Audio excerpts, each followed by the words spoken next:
Welcome to the Shyft Within, the place where we have honest conversations about mental health, identity, relationships, resilience, and the decisions that shape who we become. I'm Gendron, and today we're going to be talking about something most of us will eventually face. What do you do when the healthiest decision for you is also the decision that breaks your heart? Maybe it means leaving a relationship you fought hard to save. Maybe it means creating distance from someone you still love. Maybe it means walking away from a friendship, job, environment, a version of yourself that no longer allows you to grow. These decisions are difficult because they rarely provide a clean emotional ending, and you can still know something needs to end and still wish it could have worked. You can feel relief and grief at the same time. You can finally experience peace and still miss what you left behind. Sometimes you need to make that decision that breaks your heart but gives you peace. And heartbreak does not automatically mean you made the wrong decision. Some of the right decisions in life will not feel good when you make them. That is the tension. We imagine the right decision will arrive with immediate clarity, peaceful music, and a perfectly timed sunset. It arrives at 2:17 in the morning while you're staring at the ceiling, questioning every decision you've made since 2009. We expect that once we establish the boundary, close the door, or finally walk away, everything inside of us will suddenly become calm. But that's not what always happens. Sometimes the right decision leaves you questioning yourself. Did I give up too soon? Should I have tried one more time? What if they finally change? What if I never find this kind of connection again? Those questions do not necessarily mean you made a mistake. They mean you're human and you're grieving. Pain does not automatically mean the decision was wrong. Sometimes pain is what happens when you finally stop abandoning yourself to keep something else alive.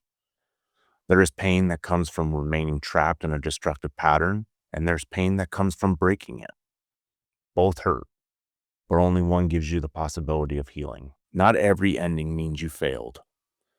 Sometimes an ending means you finally accepted what your heart had been trying to tell you. You may have spent months or even years trying to make something work. You communicated, you forgave, you gave more chances. You probably explained the same boundary 14 different ways with examples, diagrams, and enough supporting evidence to qualify as a college presentation. There's nothing wrong with fighting for something meaningful. Relationships require effort. Healing requires patience. People can change, but effort cannot come from only one person. At some point, it's no longer a communication problem. They may understand exactly what you're saying. They simply may not want the responsibility that comes with understanding it. There comes a point when you must stop asking whether you have done enough and begin asking what continuing is doing to you. Are you becoming healthier? Are you becoming more grounded? Can you speak honestly without fear? Trust actually being rebuilt? Or are you continually shrinking yourself to prevent the next conflict? An ending is not always a failure. Sometimes it's an acknowledgement that love, potential, and good intentions were not enough to create something healthy. When a relationship or an important chapter ends, you are usually grieving more than the person. You're grieving the future that you imagined. You're grieving the trips you planned, the home you pictured, the family traditions you expected to create, the memories you thought you would share. You may be grieving an apology you kept waiting to receive. You may be grieving the version of the person you hoped would eventually appear. Sometimes we fall in love with potential. Potential is dangerous because it has an excellent marketing, but rarely provides a delivery date. You are not foolish for believing in someone. You are not wrong for having hope. But eventually, you must make decisions based on who consistently shows up, not who appeared in the relationship trailer. Sometimes you're also grieving the part of yourself that believed love could fix everything. That's what makes letting go so complicated. You are not only releasing what happened, you are releasing what you believe could still happen. The imagined future could be harder to release than the reality you are actually living. So when you miss what you left, do not immediately interpret that feeling as a command to return. Missing something only proves that it mattered. You can honor what something meant to you without allowing it to continue to hurt you. Here's a difficult question. What is keeping this relationship alive costing you? When protecting the connection requires abandoning yourself, the price is already too high. If keeping someone in your life requires you to ignore your values, silence your needs, accept repeated dishonesty, or live in constant emotional instability, you are no longer protecting love. you're protecting a pattern. Relationships require patience, grace, and forgiveness. But if you're constantly saying, other than lying, chaos, anxiety, emotional exhaustion, things are pretty good, we may need to reevaluate the word good. Love can be real and the relationship can still be unhealthy. You can care deeply about someone and recognize that the two of you are producing something destructive together. This does not mean every disagreement is toxic. Healthy relationships have conflict. People make mistakes. Trust sometimes needs to be repaired. The real question is whether both of you are participating in that repair. Are apologies followed by changing behavior? Are boundaries respected?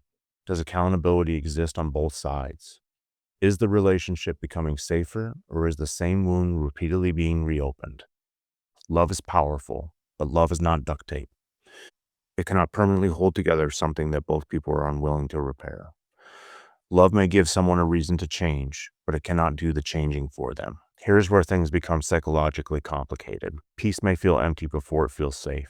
When you lived around conflict, uncertainty, emotional extremes, or repeated cycles of separation and reunion, your mind and your body can begin expecting that intensity. The arguments are painful, but they're familiar. The apologies bring temporary relief. The relief feels powerful because it follows distress. Eventually, the cycle itself becomes something your nervous system expects, even when you consciously know it's hurting you. Then you finally create distance, and everything becomes quiet. No arguments, no late night text messages, no dramatic apologies, no wondering what mood the other person will be in today. You may sit in your quiet home thinking, wait, nobody's angry. Nobody sent me a 7-paragraph message. Am I forgetting something? Nothing is necessarily wrong. Your nervous system may simply be learning that calm does not always mean something bad is about to happen. After living in chaos, peace can feel suspicious. You can mistake silence for loneliness. You may interpret the absence of chaos as the absence of connection. That is one reason people return to situations that work so hard to leave. Not because the situation became healthy, but because the unfamiliarity of peace feels more uncomfortable than the familiarity of the pattern. Familiar does not always mean safe. Unfamiliar does not always mean wrong. Sometimes peace initially feels boring because chaos kept your schedule full. Give yourself time to learn what calm feels like. Do not confuse missing someone with needing to return. Missing someone is an emotion, not an instruction. Otherwise, every time we miss something, we would return to unhealthy relationships, terrible jobs, and hairstyles that should have definitely remained in the early 2000s. You can love someone and maintain distance. You can remember the good moments and remain honest about the painful ones. You can forgive someone and decide they no longer receive the same access to your life.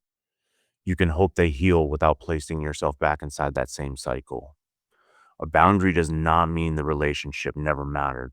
Sometimes the boundary exists precisely because it mattered, and because continuing the pattern was destroying what remained.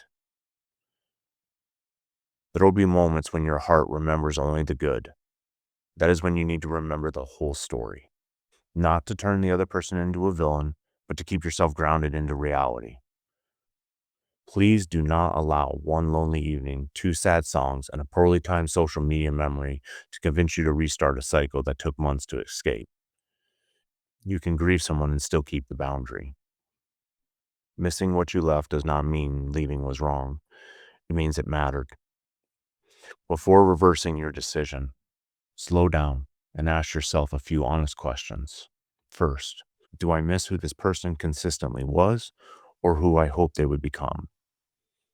Potential can keep us attached for a long time. A healthy decision must be based on consistent behavior, not occasional glimpses of who someone might someday become.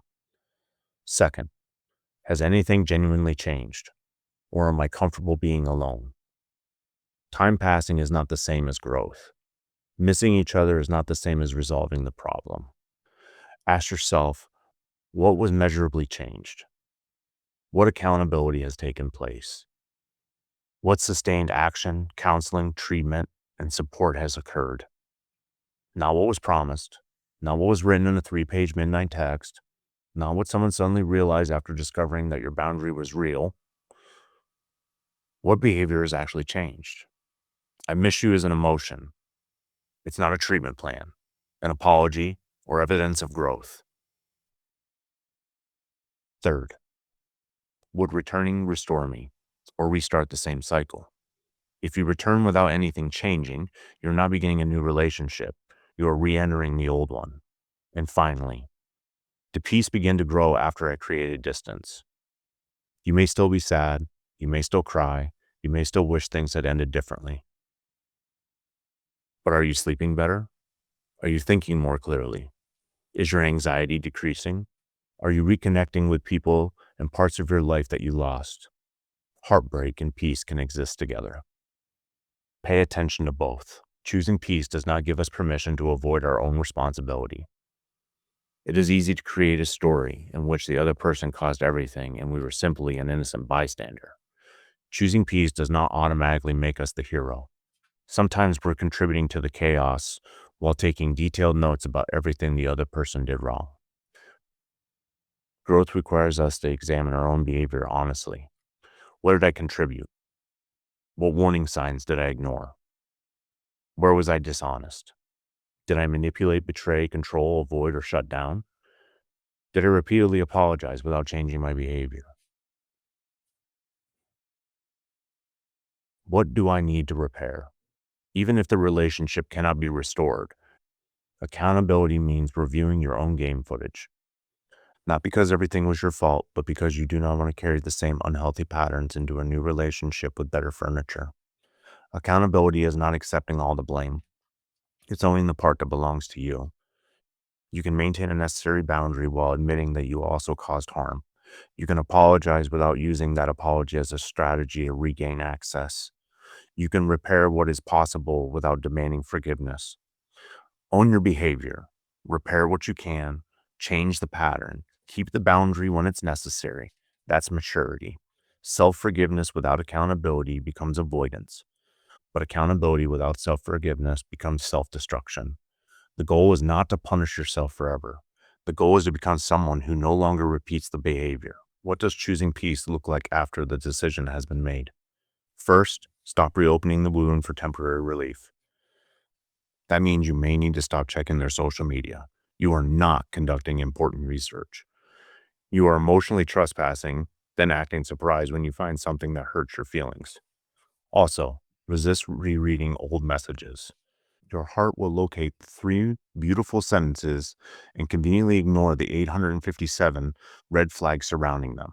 Repeatedly checking, rereading, or reaching out whenever loneliness appears may provide a moment of relief, but it often restarts the emotional cycle. Second, let grief move without turning it into a command. You're allowed to cry. You're allowed to miss them. You're allowed to feel angry, disappointed, confused, or lonely. Feelings need acknowledgement, but they do not always require action. Third, create routines and teach your mind and body what safety feels like. Sleep consistently, move your body, eat regularly, spend time with trustworthy people, pray, journal, attend counseling or a support group. Begin rebuilding life that does not revolve around managing someone else's behavior. Finally, reach for support before reaching backward. Contact someone who remembers the entire story, not just the edited version loneliness is currently producing. And if the relationship involved abuse, threats, stalking, or danger, work with a qualified local support to create a safety plan and get out. Peace does not require you to handle everything alone. Give peace time to become familiar. From a faith perspective, sometimes we ask God for peace while holding tightly to the very thing disturbing it. We pray for clarity. Then, when the answer requires us to release something we love, we begin negotiating. Sometimes we ask God for a sign. Then God provides one. We respond, "That was probably a coincidence. Could you send another one, preferably one that supports what I already decided?" We ask for another side. Then one more, because the answer is not the one we wanted. Not every closed door is punishment. Not every ending is rejection. Sometimes God's peace meets us on the other side of the decision we were afraid to make. That does not mean every painful ending was directly caused by God. It means God can meet us inside the heartbreak and use it to transform us. Grief and obedience can exist together. You can trust God and still be heartbroken. You can believe you made the right decision and still wish it had not been necessary. Philippians 4:7 speaks about the peace of God guarding our hearts and minds. That peace does not always remove the pain. Sometimes it gives us the strength to move through the pain without returning to what was destroying us. Faith is not always receiving the answer we wanted. Sometimes faith means finding the courage to accept the answer we kept trying to renegotiate. Here is the shift I want you to take from this episode. Heartbreak is an emotion. Peace is information. Listen to both. Heartbreak tells you that something mattered. There was attachment. There was hope. There was investment. There may have been real love. Do not shame yourself for feeling it, but peace may also be telling you something. It may be telling you that your body is no longer bracing for the next argument. It may be telling you that you finally have room to think clearly. It, it may be telling you that the boundary is creating the stability the relationship could not. Heartbreak can be dramatic. It arrives with sad music, selective memories, a full presentation explaining everything why you should send that text. Peace is usually quieter. It simply reminds you that you're sleeping again, breathing again, thinking again, slowly becoming yourself again. Listen to both, but do not mistake pain for proof that you should return. The decision can hurt and still be right.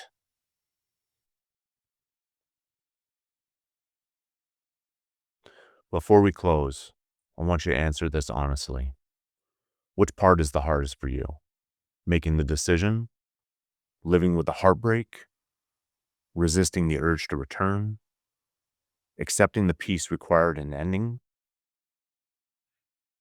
Or not checking their social media like you work for a federal intelligence agency? Answer honestly. We are practicing accountability today. Share your choice in the comments if you're comfortable and tell us why. There is no judgment here. Your honest answer may help someone else realize they are not the only person struggling with this. If you know someone who is trying to choose peace but continues questioning their decision, share this episode with them. They may need the reminder that grief is not always a sign to return. Sometimes you must make the decision that breaks your heart but gives you peace. That has been the theme for today. You may still miss what you left. You may still grieve what it could have been. You may occasionally question whether you did the right thing. You may even experience one dangerous Friday night when your confidence, loneliness, and access to a cell phone form an alliance. Pause before you act. Remember the whole story, not only the good scenes. You can laugh again. You can rebuild. You can appreciate what the relationship taught you without enrolling in the same lesson for another semester. You can own the mistakes you made without allowing them to become your permanent identity. And you can forgive someone without reopening that door. You can love someone and still recognize that distance is necessary. You can grieve what you lost without returning to what was hurting you. Choose the next decision, even when peace feels unfamiliar. Give your heart time to catch up with what your mind already knows. Thank you for spending this time with me on the Shyft Within.